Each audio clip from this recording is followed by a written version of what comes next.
What secrets does an abandoned island hold when it's whispered to be one of the most haunted places on Earth?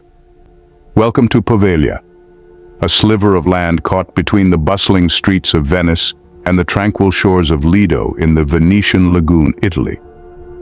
Cloaked in an air of mystery, this island's reputation for ghostly whispers and shadows in the mist paints a stark contrast to its serene surroundings. To understand why Poveglia is shrouded in darkness, we must delve into its chilling past. Imagine an island turned into a purgatory for the living and the dead. Nestled in the Venice lagoon, Poveglia's eerie history stretches back to the mid-14th century, a time when the Black Death swept through Europe with merciless fury. In 1348, as the bubonic plague decimated populations, Poveglia was designated as a quarantine colony. The ill and the suspected were ferried across the waters, their fates sealed away from the mainland. The island transformed into a grim theater of suffering and death. Without adequate treatment available, the infected were left to endure their final days in agony.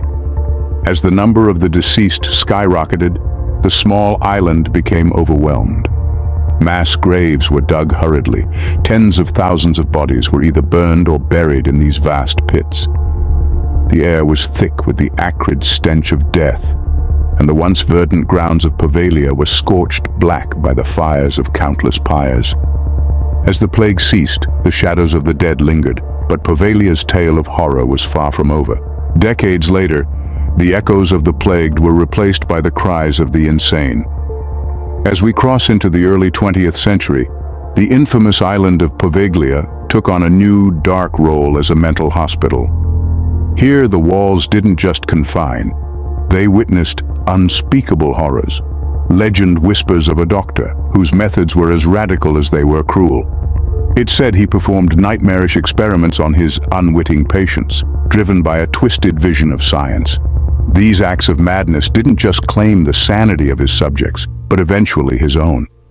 Driven to despair, the doctor allegedly took his life, plunging from the hospital's bell tower.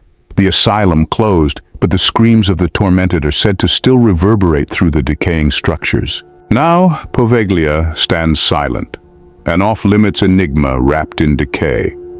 Once bustling with life, now it's largely abandoned, a ghost of its former self, forbidden to the casual visitor.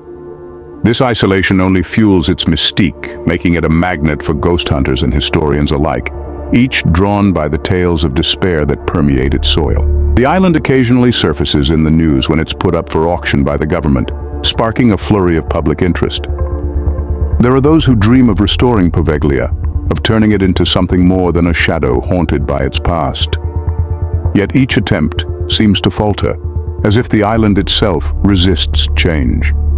Poveglia whispers to those who listen, holding its dark history close as the world watches from afar.